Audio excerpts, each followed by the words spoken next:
À chaque fin d'année, on dit tous la même chose. L'année prochaine, je ferai mieux. L'année prochaine, ça sera mon année.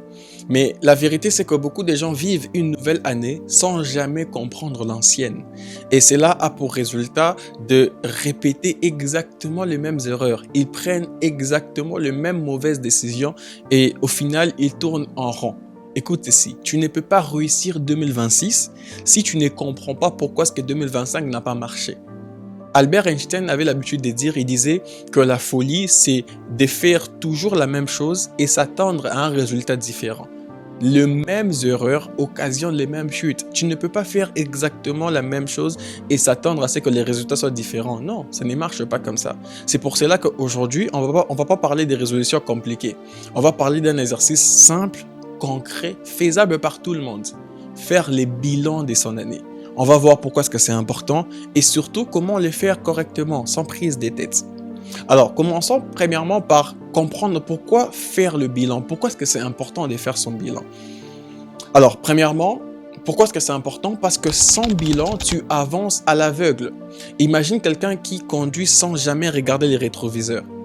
Pas pour rester bloqué dans le passé, bien sûr, mais pour comprendre ce qui se passe autour de lui. Faire les bilans, c'est exactement ça.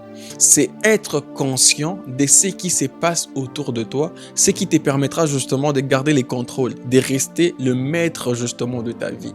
La Bible nous dit d'examiner nos chemins, d'être conscient dans quel sentier nous sommes en train de poser notre pied. Alors, il est donc important de faire une examination complète de l'année 2025.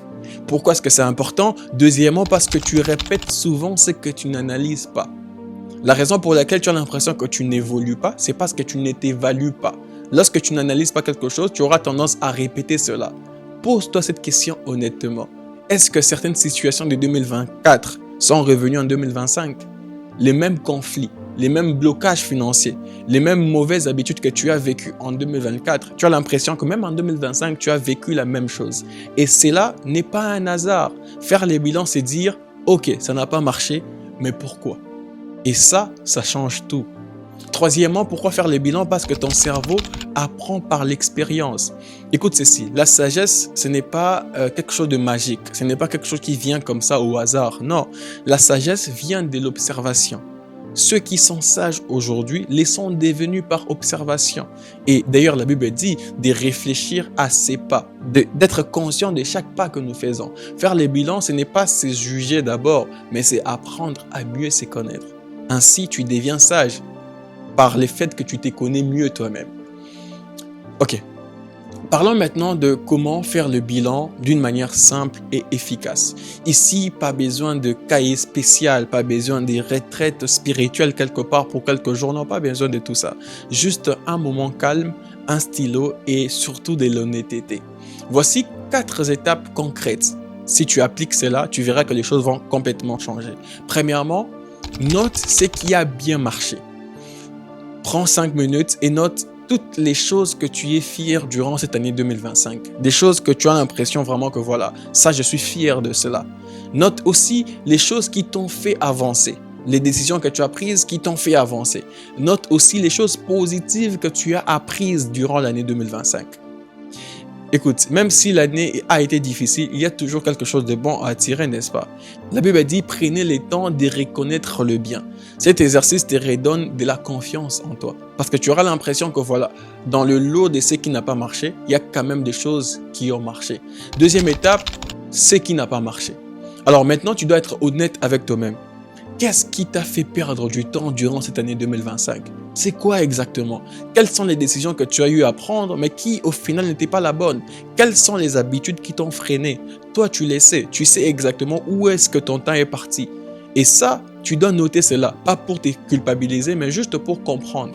Parce que reconnaître ces erreurs ouvre la voie au progrès. Lorsque tu reconnais que ça et ça n'est pas correct pour toi, ça te donne une porte pour avancer, pour t'améliorer.